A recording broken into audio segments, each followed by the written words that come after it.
Hey Reddit.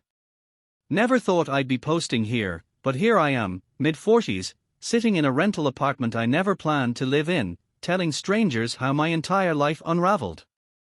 If this helps even one person see the red flags I ignored, it's worth it. My name doesn't matter. Let's just say I was your average, quiet, reliable guy. Married young. Tried to do everything right. I met Claire during our last year of college. She was the kind of girl people remembered after one conversation. Charismatic, sharp, beautiful in this magnetic, slightly dangerous way. I was quieter, more reserved. She said that's what she liked about me. You're stable, she told me once, twirling her wine glass. Safe. Like a harbor. Claire was my storm. And for a while, I liked the chaos. We got married at 25, had our daughter Lily at 27. Bought a modest house, 2 cars, matching coffee mugs, the whole cliché. I worked in IT for a mid-sized firm. Claire had a flair for design and eventually started her own interior consulting business from home. From the outside, we were the couple you'd expect to make it. Our friends even joked we were their boring stable ones. But boredom, I've learned, is something people like Claire don't tolerate well. Not for long. Looking back, I can now see the slow leak in the foundation of our marriage started about 3 years ago. Claire had just landed a huge contract with a luxury condo developer. It came with long hours, fancy client dinners, and late-night design sessions. At least, that's what she said. I believed her because I wanted to.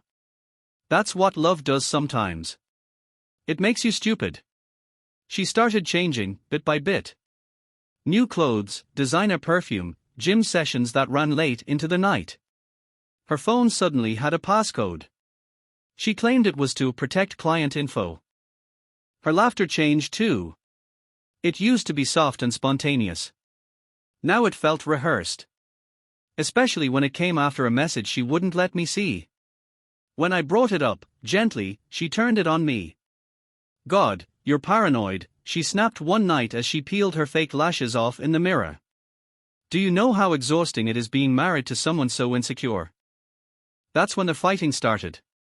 Little things. How I folded laundry. The way I ate chips. One day she actually snapped because I apparently blinked too loud. No, I'm not making that up. Still, I told myself marriage has seasons. This was just a rough patch. Maybe we needed counseling. Maybe she needed space. So I booked us a weekend getaway, romantic cabin, no cell signal, just us and the woods. She cancelled last minute. Said she had a branding meeting with a potential client. The next day, I saw she had posted a photo to her private story, something she didn't know I could still see. It was a picture of a wine glass across from hers at a fancy rooftop restaurant in the city. The caption: Some people are worth making time for. I stared at that photo for a long time. Something in my chest cracked that night. I wasn't sure if it was the beginning of the end, or just the moment I finally started waking up. After that wine glass photo, I didn't confront her, not yet. I needed more than a gut feeling. I needed something concrete. The sad truth is, even then, part of me hoped there was an innocent explanation. That maybe it was a friend.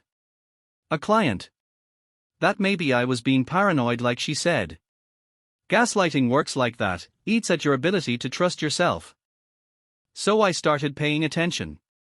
Claire had always been a heavy texter, but now she was surgically attached to her phone.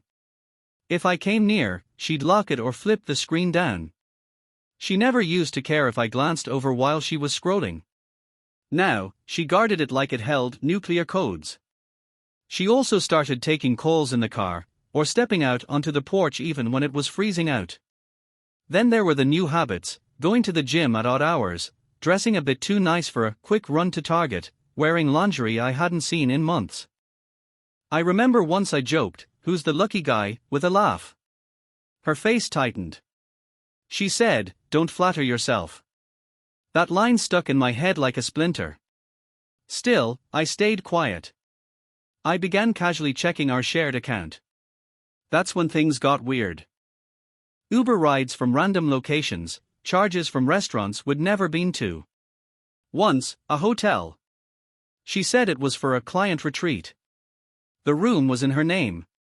That was my tipping point. I started doing something I never thought I'd do, snooping. I took screenshots. Saved photos. Watched her location when she forgot to turn it off. And then, one Saturday night, I got lucky. Or maybe unlucky, depending on how you look at it. She said she was going to meet her friend Denise for drinks. Denise, who I'd actually talked to a few times and liked. So I texted Denise an hour later, casually saying, "Hope you two are having fun tonight." Denise replied, "Huh? I'm in Chicago visiting my sister this weekend." I stared at my phone for a good minute, my blood pulsing in my ears. I didn't even feel angry, just cold. Like something in me had frozen over. I opened Claire's location. She was downtown. I drove. I parked down the street from a trendy little gastropub and saw her almost immediately, standing outside with a tall, well-dressed guy. She was laughing in a way she hadn't laughed with me in years, touching his chest like it was second nature. Then they kissed. Not a quick, guilty kiss. A kiss like they were exactly where they belonged.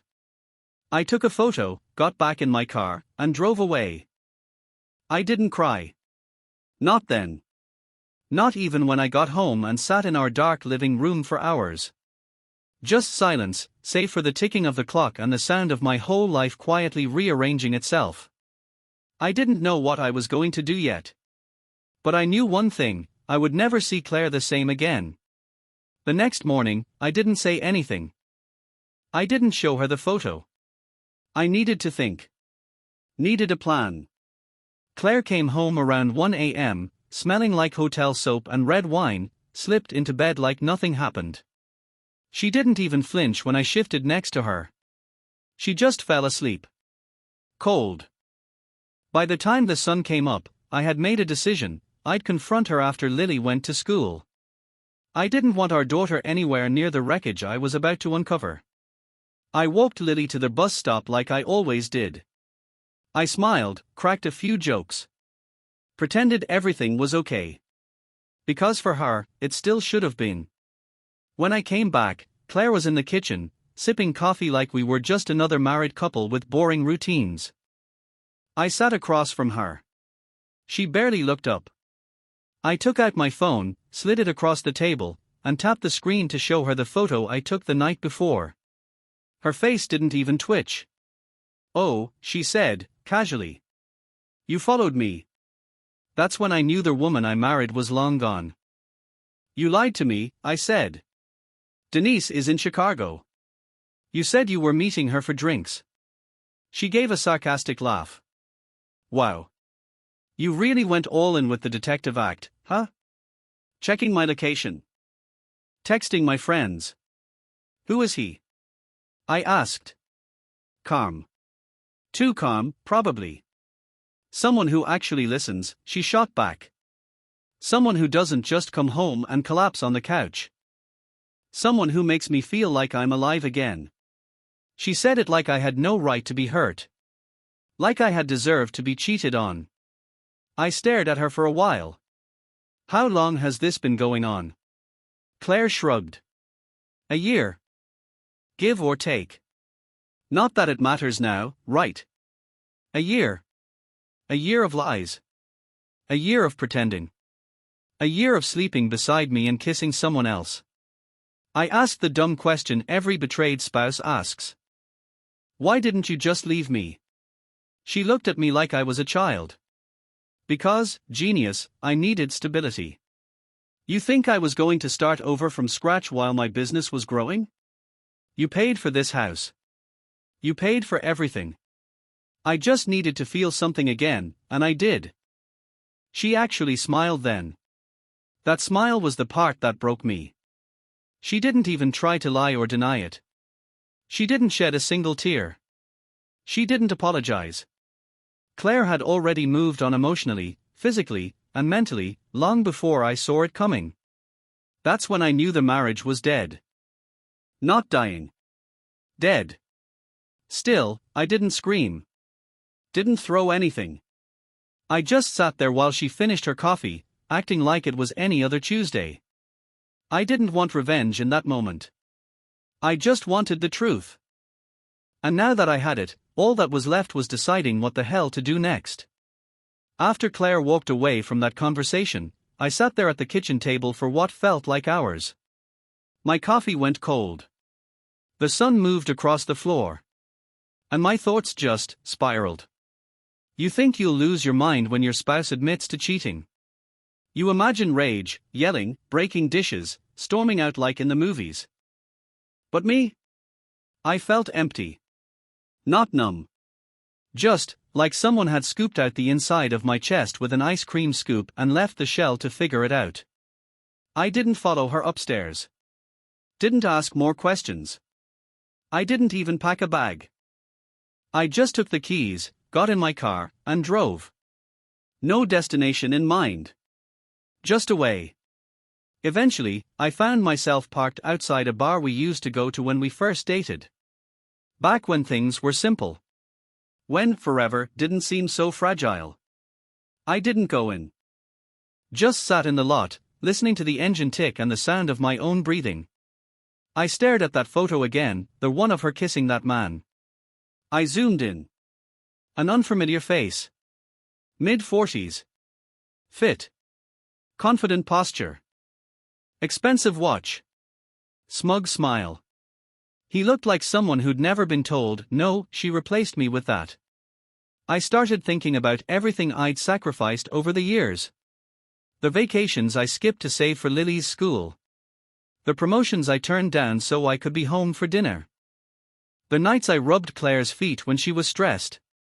The times I forgave her passive-aggressive digs because I thought she was just tired or overwhelmed. I carried so much of the weight of that marriage and never complained. And she called me safe. Like that was a flaw. The worst part. I didn't even see it coming. That's what messes with your head. You start questioning everything. Was she ever really in love with me?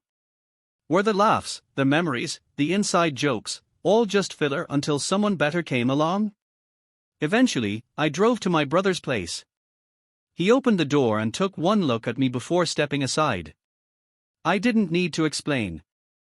I just muttered, "She's been cheating." He let me crash on his couch. I didn't sleep much. I stared at the ceiling all night, replaying every second of the last year in my head, trying to find the exact moment where things changed. But it's not like that. It's not one moment. It's a series of small ones that you don't notice until it's too late. The next morning, I called a lawyer. Claire was smart. She'd been planning this for a while. Keeping things in her name. Hiding income. Building her little escape plan while I was still buying flowers on anniversaries and planning family trips. I wasn't going to roll over. I might have been blind for too long, but I wasn't weak. I was going to end this on my terms. I never thought I'd be the kind of man who needed a lawyer to deal with his own wife. But here we are. The attorney's office was cold, sterile, all glass and brushed steel. My lawyer, Mercer, was sharp, mid-30s, no nonsense, the kind of person who read your entire life in one glance. I told her everything. Every detail. Showed her the screenshots, the charges, the hotel receipt, even the picture of the kiss. She didn't react much. Just tapped her pen and said, "This will get messy. But not if we get ahead of it." Claire had been building her own kingdom behind my back, diverting income from her business, creating separate accounts I hadn't even noticed. Fortunately, I wasn't as stupid as she assumed. Most of their house, the cars, even the savings, my name was on all of it. She might have had her side guy and her secret accounts, but I still had leverage. Still, this wasn't just about money. This was about pride. Dignity. Control. And most of all, my daughter. Lily was 17, a senior in high school, smart as hell and kind to a fault. She loved her mom, but she was close with me, too. Or at least I thought so. And I had no idea how to tell her that her mother had torched the family for some midlife fling with a human Rolex. So I didn't tell her. Not yet. Instead, I went back home the next weekend. Claire was surprised to see me. She had this look like she expected I'd vanish quietly into the night. Instead, I walked in like nothing had changed. Sat on the couch. Watched a game. Ordered takeout. She tried to bait me, snide remarks, dramatic sighs, even leaving her phone out with messages from him popping up on the screen. I didn't bite. Not once. Because while she thought she had already won, I was planning my next move. I backed up every financial document. Made copies of everything in the home office. Passwords. Tax returns. Old emails. She'd gotten sloppy, confident in her little fantasy world. Meanwhile, I played the loving, clueless husband. I started documenting everything: when she left, where she went, who she claimed to be with. Mercer told me the more I had, the stronger my position would be in court. And then, I set the trap. Claire had always been image-obsessed. She cared what the neighbors thought, what Lily's friends' parents thought, what her clients thought. She cultivated this perfect woman image like it was her personal brand. So I began collecting small truths and waiting for just the right moment to shatter that image in the most public, undeniable way possible. She wanted war? Fine. I'd give her war. And she'd never see it coming. There's something strange about pretending not to know.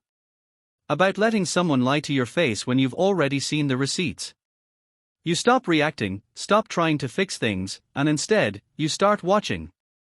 Observing. Calculating. And Claire gave me plenty to watch. She got bolder, almost cocky. Late nights became overnights. She started sleeping in the guest room, claiming space was healthy. She never said the word divorce. I think she still hoped I'd be the one to pull the plug, so she could play victim. The abandoned wife. The betrayed woman. She always liked being the one with the better story. But I wasn't giving her that. Lily started noticing things, too. She wasn't stupid. She asked why Mom was always gone, why we never had family dinners anymore. I told her Claire was busy with work. That seemed to satisfy her, for a while. But Claire? She doubled down. One night, she came home in heels and a red dress I hadn't seen in years. Reeked of someone else's cologne. She didn't even try to sneak in, just tossed her purse on the table like she lived in a hotel, not a house with her husband and child. She poured herself a glass of wine, sat down across from me, and said, "We need to talk." I didn't blink. "Go ahead." "I think we should separate," she said, tone rehearsed, emotionless. "You deserve to be with someone who makes you happy. I'm just not that person anymore." It was like she was reading from a script. Like she'd practiced that line in front of the mirror. I knew this wasn't a spontaneous emotional decision, it was step 7 in her exit plan. I leaned back and nodded. "If that's what you want." She seemed thrown off by how easy I took it. I didn't cry. I didn't beg. I didn't argue. That's when she smiled. Not warmly. Not sadly. Just satisfied. Like she'd finally won. "Great," she said. "I think this will be best for everyone. We can keep it civil. No need to involve lawyers or anything." That made me almost laugh. I'd already hired a lawyer. "I agree," I told her. "We'll keep things respectful." But the next morning, she woke up to an email from Mercer's office with a formal divorce petition attached, along with asset declarations, evidence of infidelity, and custody terms. She stormed into the kitchen, holding her phone like it was radioactive. "What the hell is this?" I looked up from my coffee. "You said you wanted to keep it civil. I'm helping you with that." She was furious. But behind the rage, I saw something else: panic. Her world, so carefully crafted, so smugly maintained, had just been yanked out from under her. And I was just getting started. Claire's rage was predictable. The second the legal paperwork landed in her inbox, the gloves came off. She screamed, called me a vindictive coward, accused me of ambushing her. The irony? She was mad that I didn't just let her burn our marriage down on her terms. I think she genuinely believed she'd cheat, leave, keep the house, and ride off into the sunset with her side guy like she was the heroine of some Netflix drama. But I wasn't playing the fool anymore. I stayed calm. That drove her nuts. I didn't yell. I didn't argue. Every time she blew up, I simply said, "It's all in the documents. Let's handle this like adults." She hated that, because it put her in a corner. No scandal to spin. No pity card to play. Just accountability. And Claire doesn't do accountability. She tried to manipulate Lily, of course. Subtle things at first. Planting seeds. Your dad and I just grew apart. He's not the man I married anymore. He's trying to ruin me with lawyers. But Lily, to her credit, didn't swallow it whole. She asked questions. Tough ones. And Claire's answers didn't add up. Then came the biggest blow. Claire's boyfriend, turns out his name is Reed, started showing up more. Not just for her, but around Lily. He'd pick Claire up from their house, sometimes bring her back late, walking around like he owned the place. Once, he tried to shake my hand. I stared at it and walked past him. He laughed. And that laugh. That smug, arrogant sound. It stuck with me. Like a matchhead waiting to be lit. Reed was the kind of guy who'd never been told, no, too rich. Too charming. Too confident. But too stupid to see that I wasn't the same guy Claire had married, or the one she thought she could walk all over. Meanwhile, Marissa and I worked through the financials. Claire had tried to hide income from her business, but I had proof. Emails. Payment receipts. Screenshots. The court wouldn't like that. And Reed? Well, Reed's name had started showing up in some of those documents. Turns out he was consulting on a few projects. That raised questions. Tax questions. We began building a strategy that didn't just protect me, it put Claire on defense. But the best part? She had no idea how many more moves I had left to play. She thought she was orchestrating everything. That I was just stumbling behind, reacting. But I had something she didn't. Patience. And a plan. The next stage.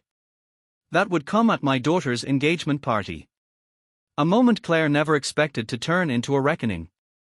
Lily got engaged a few months after Claire and I separated. She was 22, young, but mature beyond her years. Her fiancé, Mark, seemed like a decent guy. I kept my distance early on, letting them figure things out. After everything she'd seen between Claire and me, I didn't want to cast a shadow over her happiness. To Lily's credit, she tried to keep things balanced. She invited me to the engagement party. Said it wouldn't be a team mom or team dad thing. Just family. Celebration.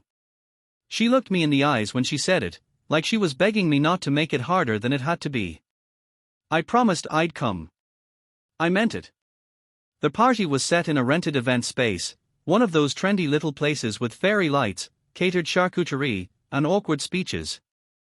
I arrived early, brought a gift, wore the button-down Lily liked. I was nervous, sure. But I was also proud. My daughter was getting married. I was going to be there for her, even if Claire and Reed tried to make it weird. Which, of course, they did. The moment I stepped through their doors, I saw Reed, now Claire's husband. Apparently they'd rushed a courthouse wedding a month earlier. I hadn't even been told. Not that I cared at this point. But what caught me off guard was that he didn't just ignore me, he blocked me. Physically. He stepped in front of me like a bouncer. Smiling. "You're not welcome here," he said quietly, but firmly. "You're nothing to her anymore, loser. She doesn't want to see you." And then he laughed. Right there. In front of my daughter's friends. My family. Like I was some joke that had wandered into the wrong party. I didn't respond. I just looked at him, then slowly reached for my phone. I'll only need one call, I said calmly. Enjoy the party. And I left. Didn't say a word to Lily. Didn't make a scene. I got in my car and drove 10 minutes away to a nearby diner. Ordered coffee. Waited. Exactly 1 hour later, my phone buzzed with a storm of messages.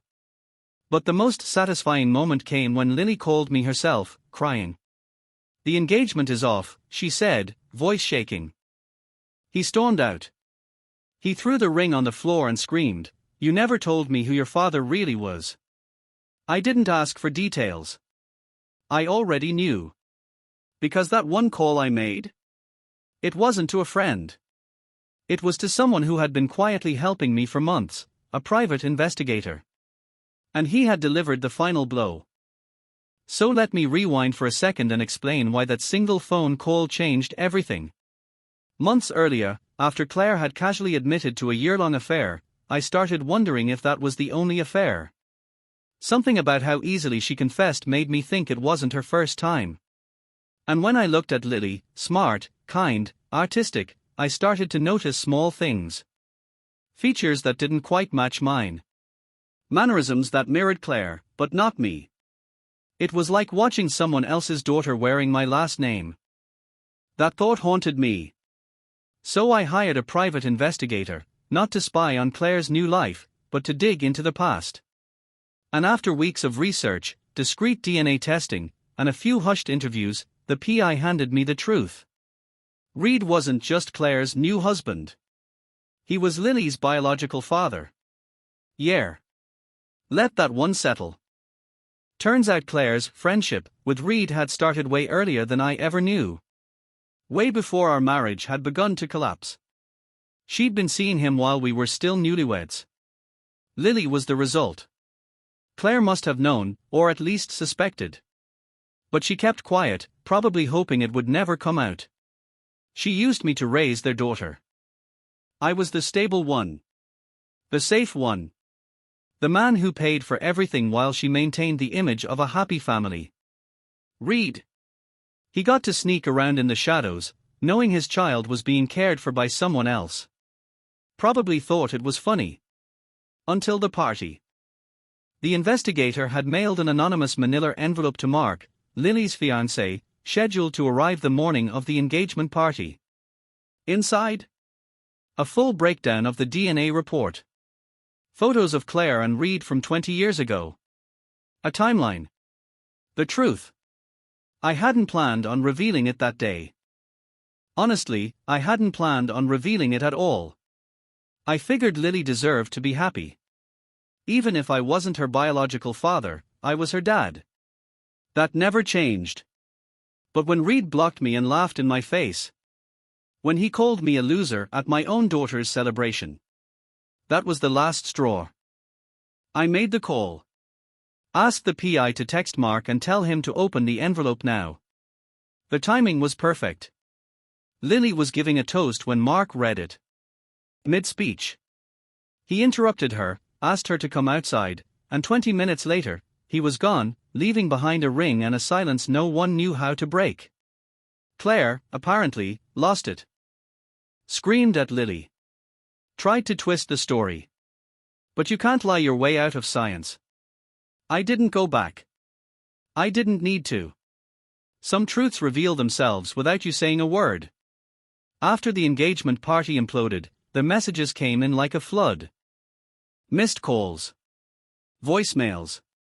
Angry texts from Claire. Tearful ones from Lily.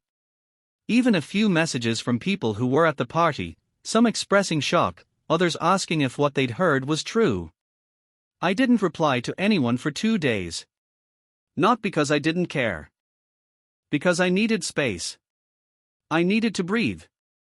I drove out to a cabin I'd rented in the mountains. No Wi-Fi. No signal. Just a lake, silence, and the sound of my life unraveling, piece by piece, in my head. I sat by the fire and stared into it for hours. I thought about every school play, every Christmas morning, every skinned knee I'd patched up for Lily. I thought about how, when she was 6, she used to hold my hand with both of hers when she was scared. I thought about our dada-daughter dances, about teaching her how to drive. She may not have had my blood, but she had my heart. And nothing Reed, or Claire, could say would change that. Still, the betrayal cut deep. Claire didn't just cheat. She lied on a generational level. She denied me the truth about my own family. She robbed me of something fundamental, not just a marriage, but my identity as a father. I got back to the city 3 days later, phone still buzzing. First person I called was Lily. She answered in half a ring. "Dad, please don't hang up." "I'm not going to hang up," I said. My voice cracked, just slightly. She started crying. Not hysterically. Just soft, steady. Like someone who'd been holding it in for too long. "Is it true?" she asked. "Yeah," I said. "I'm sorry." "No," she replied. "Don't be. You're still my dad. I don't care what DNA says. I care who raised me." That broke me. I'd been holding back for days, but when I heard that, I finally let the tears come. We talked for an hour. She told me everything, how Claire denied it, then admitted it, then blamed me. How Reed had disappeared, conveniently. How she felt like her whole world had been rewritten in a single moment. I told her I understood. Because mine had too. We agreed to take things slow. We needed time. Healing. As for Claire, she was imploding. Reed ghosted her. Completely. No calls. No texts. He'd vanished once the truth came out, probably realizing he didn't want the mess, the scandal, or the actual responsibilities of fatherhood after all. Claire tried reaching out to me, too. Not to apologize, of course. But to explain. To justify. She left a voicemail saying she wasn't sure back then, that she just wanted what was best for everyone. I didn't answer. Not once. Because finally, after years of being the backup plan, the emotional punching bag, and the unwilling audience to her endless web of lies, I was done. She didn't deserve a response. She deserved silence. Claire called every day for a week after the engagement party exploded. Always from different numbers. Sometimes blocked. I never picked up. I never replied. Because what could she possibly say? That she didn't know. She knew. That she was sorry. If she was, it wasn't for the right reasons. She was sorry she got caught. Sorry her fantasy life collapsed in public. Sorry her daughter, the one she raised on a throne of lies, finally saw the truth. I didn't want revenge anymore. That feeling had passed. What I felt now was freedom. Emptiness, sure. But also clarity. For the first time in years, I didn't feel like I was constantly running to keep up with a story someone else was writing. I was in control of my own life again. Claire, meanwhile, was unraveling. Through mutual friends, I heard that Reed had dumped her completely, moved states, deleted social media, blocked her everywhere. Apparently, he wasn't too keen on the whole surprise daughter and national embarrassment situation. And Claire? She was trying to spin the narrative like always. I was confused. I thought it was just one mistake. I didn't mean for it to go this far. But it did go that far. Because she let it. She dragged 3 lives through the mud just to feed her ego and maintain her lifestyle.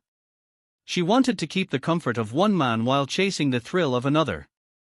And when it all came crashing down, she looked around in shock like she had no idea how the fire started, while holding the matchbook in her hand.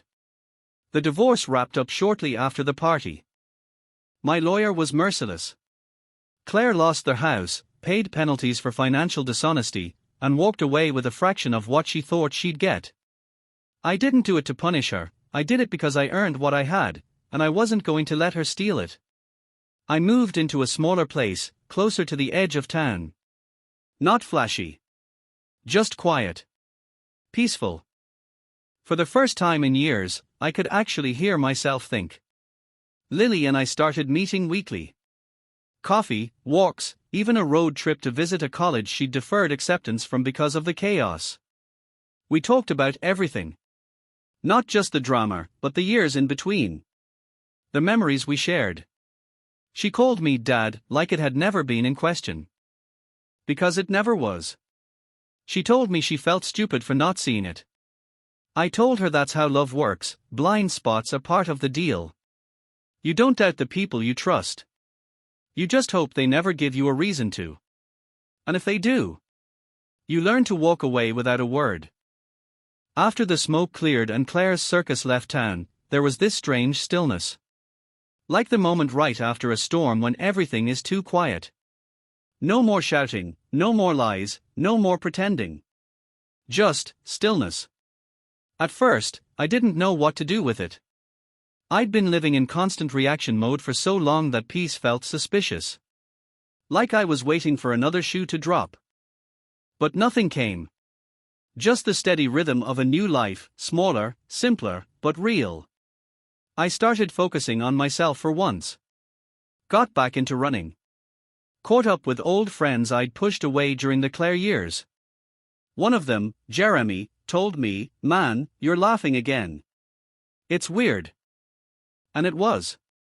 I hadn't realized how long it had been since I really laughed. Claire, as far as I knew, was spiraling. I didn't check. I didn't want to know. Occasionally I'd get an update through the grapevine: she was trying therapy, or she was moving, or she was blaming Reed for abandoning her. Classic Claire. Always the victim in her version of the story. I deleted her number. I deleted the Pies report, too. I'd kept it for a while, like it gave me power. But eventually, I realized I didn't need proof anymore. The truth had already done its work. It had exposed everything. Now it was time to let it go. Lily was doing better, too. She got a job offer out of state and told me she was thinking of taking it. I told her I was proud. That no matter where she went, she'd always have someone in her corner. She cried. I cried. We hugged it out in the middle of a Target parking lot. Not my finest moment, but maybe one of the most real. And something wild happened during all of this. I started dating again. Nothing serious at first. Coffee dates, awkward small talk, the occasional dinner that made me question if I was ready. But then I met someone, Julia. She wasn't flashy. She wasn't trying to impress anyone. She listened. She was kind. She laughed at my stupid stories. She had her own baggage, and she was honest about it. It was refreshing. Claire haunted me less every day. Not because I forgot, but because I healed. The version of me who sat at that kitchen table, shattered and humiliated, that guy was gone. In his place was someone who'd walked through fire and came out scarred, sure, but stronger. I'd thought losing my marriage would destroy me. But it didn't. It revealed me. One morning about 6 months after the divorce was finalized, I woke up and realized something strange. I didn't hate Claire anymore. Not love. Not pity. Just nothing. The kind of nothing that comes when you've finally burned through all your anger and grief. When the scar doesn't sting anymore, just sits there quietly reminding you that you survived. It hit me while I was walking through the grocery store of all places. I passed by the red wine Claire used to drink. I froze for a second, expecting that familiar pang in my chest. But it didn't come. I just kept walking. That's how healing sneaks up on you. Not with big dramatic moments, but in quiet, ordinary ones. Lily left for her new job a couple of weeks later. We had a small dinner before she drove off, just the two of us. No tears this time. Just love. We laughed about old memories, awkward school plays, Claire's over-the-top birthday parties. She thanked me for being her rock. Said she'd visit every few weeks. She kept her word. I didn't need her to choose between me and her mom. I told her that straight out. But she chose honesty over fantasy. She saw through the woman Claire really was, and still tried to love her as a daughter. That's more grace than Claire probably deserved. As for Reed, last I heard, he was in legal trouble for tax issues related to Claire's business. Apparently some of the payments they funneled under the table caught the IRS's eye. Karma's slow, but it's efficient. Claire sent one final email. Subject line, closure. She wrote 3 paragraphs blaming Reed for manipulating her, said I had always been too emotionally distant, and asked if we could maybe meet for coffee and talk things through like adults. I didn't respond. There's no closure with people like Claire. They'll always rewrite the past to fit the version of themselves they can live with. She needed me to validate her story. I wasn't going to give her that. Instead, I sat down that night and wrote something else, a letter to myself. I know it sounds cheesy, but I needed to mark the shift. I needed to put a pin in the map of my life and say, here. This is where you started over. I told myself I was proud. I told myself I was done apologizing for being loyal, for being kind, for being the one who stayed. And I promised myself I'd never again settle for someone who only saw me as plan B. Life didn't magically turn into some romantic movie after the storm passed. There were still lonely nights. Still echoes of the past that crept in when things got too quiet. But I was different now. I knew how to sit with those moments without letting them drown me. Julia and I kept seeing each other. No games, no rushing. We took walks. We shared stories, some funny, some painful. There was this one night we were sitting on a park bench watching the sky turn orange, and she said, "You're not afraid to be honest, are you?" That one sentence hit me harder than any compliment I'd ever gotten. Because for years, I had to live in a house where honesty was dangerous. Now, I was building something better. My relationship with Lily grew stronger, too. The distance didn't hurt us. If anything, it gave us room to appreciate each other more. She'd text me random memories, photos from childhood, remember when, jokes, and would laugh together like old friends. It was the kind of bond built not just on blood, but on choice. She chose to keep me in her life. And I never stopped choosing her. One afternoon, I visited my old house, the one Claire tried so hard to keep and eventually had to sell. It was listed online. I pulled up outside, just sat there in my car and stared. It looked smaller somehow. Lifeless. I remembered mowing that lawn in the summer heat, stringing Christmas lights with Lily on my shoulders, fixing leaky pipes late at night. It wasn't the house I missed. It was who I used to be there, before everything cracked open. Before the lies. Before the betrayal. And yet, I wasn't angry. I actually felt a strange kind of gratitude. Because as awful as it all was, Claire's betrayal forced me to wake up. To take a long, painful look at my life and realize I had been living in survival mode for far too long. I was always the fixer. The forgiver. The one who made things work so others wouldn't have to try as hard. Now, I was living for me. The peace I found wasn't loud or dramatic. It was subtle. A quiet coffee on my balcony. A book finished without interruption.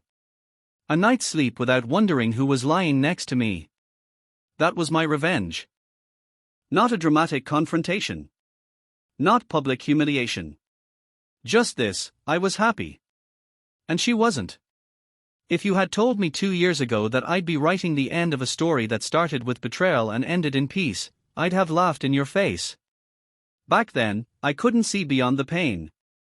The gut punch of finding out the woman I'd built my life around had not only cheated but built an entire lie on top of another man's DNA. I thought it would break me. And it did, for a while. But the truth is, I needed to break. I needed everything to fall apart so I could see what I was really made of. Because what I built after, that was mine. Not handed to me. Not stolen. Earned. If I could talk to the man I was when this all started, I'd tell him this. You're not stupid for trusting her. You loved her. And love, real love, is vulnerable. But that doesn't make you weak. It makes you brave. You're not pathetic for staying too long. You believed in the vows you made. You held on because you're the kind of man who doesn't quit at the first sign of trouble. That's rare. And it's not something to be ashamed of. You're not unlovable because she chose someone else. She didn't choose better, she chose easier. You were solid, dependable, real. And some people? They don't know what to do with that kind of love. I'd tell him that healing isn't a straight line. Some days will feel like victories. Others will feel like the beginning all over again. But every step you take away from her and toward yourself, that's progress. I'd remind him that being a father is about presence, not genetics. That your daughter will see the truth in your actions, not in your DNA. And she'll love you for it. And finally, I'd tell him that someday, when the weight of it all has lifted, he'll smile again. For real. He'll meet someone who sees him, not as a fallback or a provider, but as a partner. And he'll sit beside her in quiet moments and think, this is what it was supposed to feel like. So yeah. That's my story. It started with betrayal. But it ended with freedom. If you're reading this and you're in that dark place, thinking you'll never crawl out, trust me, you will. Not all scars are ugly. Some are proof you survived. And one day, you'll look back, not with regret, but with relief. Because you made it. And she lost the best thing that ever happened to her.